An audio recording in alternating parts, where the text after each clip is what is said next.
Hello everyone, Riya স্বপ্ননীরের নতুন একটি ভিডিওতে আপনাদের সবাইকে ওয়েলকাম। আশা করছি আপনারা সবাই ভালো আছেন। আজ বানাচ্ছি কড়াই চিকেন।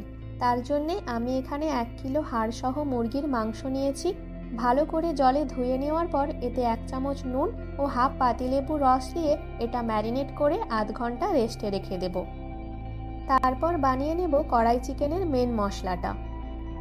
মশলাটা বানানোর জন্য আমি নিয়েছি 1 চা চামচ গোটা ধনে আর হাফ চা চামচ করে গোটা জিরে, মৌরি ও গোলমরিচ, আর নিয়েছি 2টো শুকনো লঙ্কা। এটা শুকনো কড়াতে একটু ভেজে ঠান্ডা করে মিক্সিতে বা শিলনোড়াতে একটু আধভাঙা করে নিতে হবে। খুব ফাইন করে গুঁড়ো করার দরকার নেই। কড়াতে সাদা তেল গরম করে এভাবে ত্রিকোণ করে কেটে রাখা পেঁয়াজ ও ক্যাপসিকামটা হালকা ভেজে নেব।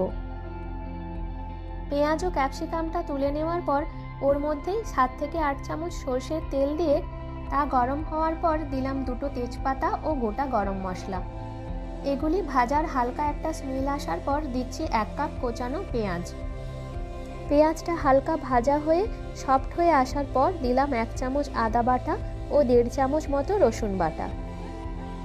আদা ও রসুনের কাঁচা গন্ধটা চলে যাওয়ার পর দিতে হবে হাফ চামচ হলুদ গুঁড়ো ও 1 চামচ লঙ্কার গুঁড়ো।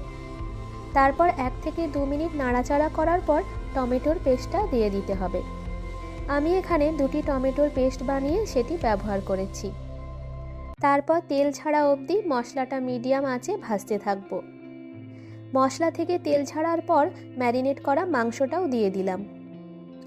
মশলার সাথে মাংসটা ভালোভাবে মেশানোর পর এর মধ্যে দিলাম পরিমাণ মতো নুন। মাংসটা যেহেতু আগেই নুন দিয়ে ম্যারিনেট করা ছিল, তাই সেই মতন বুঝে নুন দেবেন। তারপর দিয়ে দিলাম ভাজা মশলাটা, যেটা আমি প্রথমেই তৈরি করে রেখেছিলাম। এই মশলাটার জন্যই এটা বাড়িতে বানিয়েও আপনি এতে ধাবার মতো স্বাদ আনতে পারবেন। এবার সব মশলার সাথে কিছুক্ষণ ধরে মাংসটা কষিয়ে নেওয়ার পর মিডিয়াম ফ্লেমে 20 থেকে 25 মিনিট ঢাকা দিয়ে মাংসটা সেদ্ধ করে নেব। 20 থেকে 25 মিনিট পর ঢাকা খুলে একটু হালকা হাতে নাড়াচাড়া করে ভেজে রাখা ক্যাপসিকাম ও পেঁয়াজটা দিয়েও একবার মিশিয়ে নিচ্ছি। আরও 2 থেকে 3 মিনিট ফোটাতে হবে। গ্রেভিটা খুব শুকনো শুকনো লাগছে, তাই সামান্য জল দিয়ে দিলাম।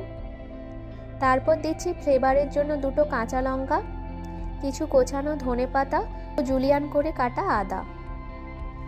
2 থেকে 3 মিনিট ফোটানোর পর গ্যাসের ফ্লেম বন্ধ করে ঢাকা দিয়ে আমি 5 মিনিট রেখে দিয়েছিলাম। যারা এটা ধাবাতে কখনো খেয়েছেন, আমি নিশ্চিত যে তারা এটার স্বাদ ভুলতে পারেননি। তাই দেখুন, বাড়িতেই এখন ধাবা স্টাইলে কড়াই চিকেন একদম তৈরি। যেমন সুন্দর গন্ধ বেরিয়েছে, তেমনি খেতেও অসাধারণ হয়েছিল। কমেন্ট করে জানাবেন রেসিপিটি আপনাদের কেমন লেগেছে। ভিডিওটি এখানেই শেষ করছি। সবাই ভালো থাকবেন, সুস্থ থাকবেন।